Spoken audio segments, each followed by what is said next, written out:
Hello, good day class. I am Miss Angela and today I will be your teacher for our English lesson. Our topic is something very important in writing.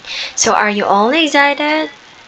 Alright, so our topic is all about punctuation marks. Are you all familiar about this?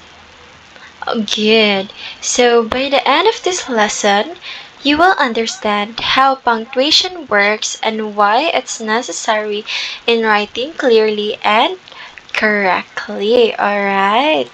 So here, as you can see in our presentation, understanding punctuation. So let's start. So here, common punctuation marks and the topic to be covered. The first one we have what is punctuation? Why is punctuation important in writing? Types of punctuation and its example. So here we have this question. What is punctuation? So a punctuation class, it refers to the marks we use in writing that help us organize our thoughts and make things clear. Alright? And imagine class reading a book. Imagine reading a book, a sentence that without any periods or commas. It would be confusing, right? Alright. So here, the next question. Why is punctuation important in writing? Why? What do you think, class? Alright, so it is important for us to know and to easy to understand the sentence that we read and to um, clarify sentences, avoid confusion, show emotions or tone, separates ideas and improves the flow. Alright, so here we have the types of punctuation mark. So let's start with the most basic punctuation mark, which is the period. Alright, I know all of you know about this since this is the basic one, but this one use it at the end of the sentence that tells something or gives information. For example, as you can see, she went to school, period.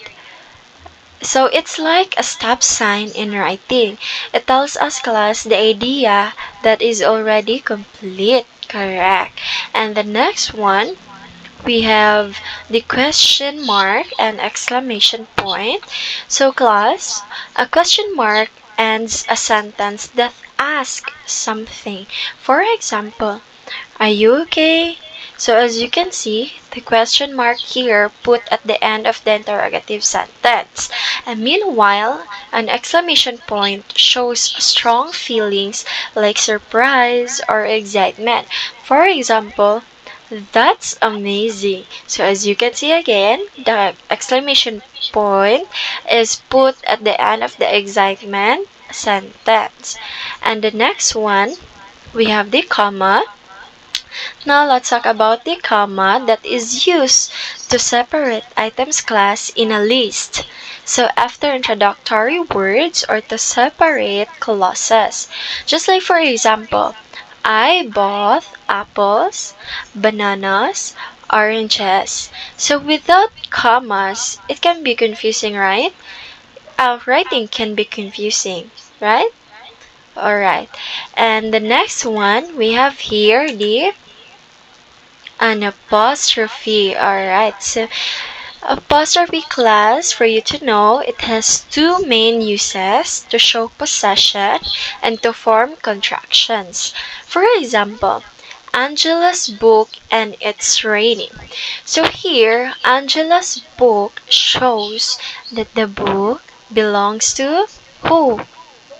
To Angela, correct. And it's raining is a contraction for what?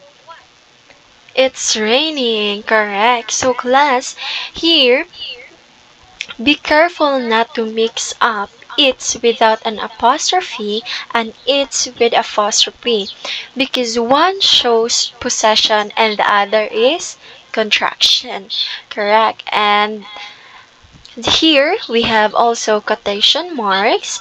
This is used when writing what someone said. Correct. Just like the example, he said, I'll come later. So class, as you can see, quotation marks here always go around the exact words, which is the person who spoke. Correct.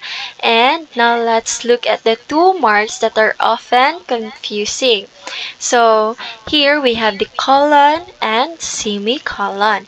So class, use a colon to introduce a list or explanation, just like the example. Bring the following: books, pens, and paper. Correct. And as for the semicolon, links two related sentences together. For example, she loves books. She reads every day. So you can see that the sentence combining two related sentences together. Correct. And next one we have parentheses and dash. So here, parentheses are used to add extra information that's not very essential. Be careful for that. So for example, my brother, who is a doctor, lives in Japan.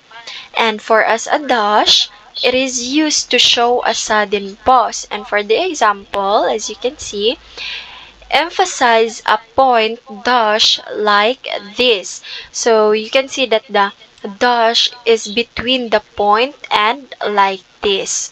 Correct. And then next one, class. So am I still making sense? Correct. So here we have the common punctuation mistakes. So some common mistakes include run-on sentences, missing commas, and misusing of apostrophes. So the example is here. So let's fix this example.